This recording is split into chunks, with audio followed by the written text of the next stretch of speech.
Ito mga kaibigan, nagpakita check engine sa ating Suzuki Avelis. Ayan. Kaya tinignan ko na kung ano yung mga possible dito sa um, chinek ko na yung mga fuel lines, fuel filters. At the same time, naglinis na rin tayo ng throttle body. Medyo madumi na rin kasi. Okay. Tapos, ngayon, binalik ko, meron pa rin check engine. At the same time, magpapakita yung FI. Ngayon, paano ba siya i-reset? Nalinisan naman na natin lahat yan. Maayos naman na siya. Kung papaandarin natin, aandar naman siya. No?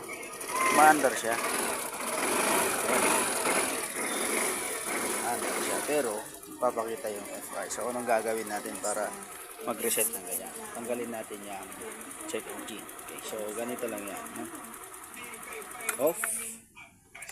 And then, on. Antayin natin mag-reset ay yan siya. Tumigil yung pump. Start ulit. Then, off. Then, on. Tapos, start ulit. Tapos, magpapakita pa rin siya. Off. Then, on.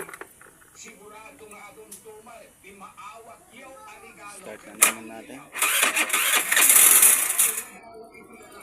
Then, on. Ay, off. On.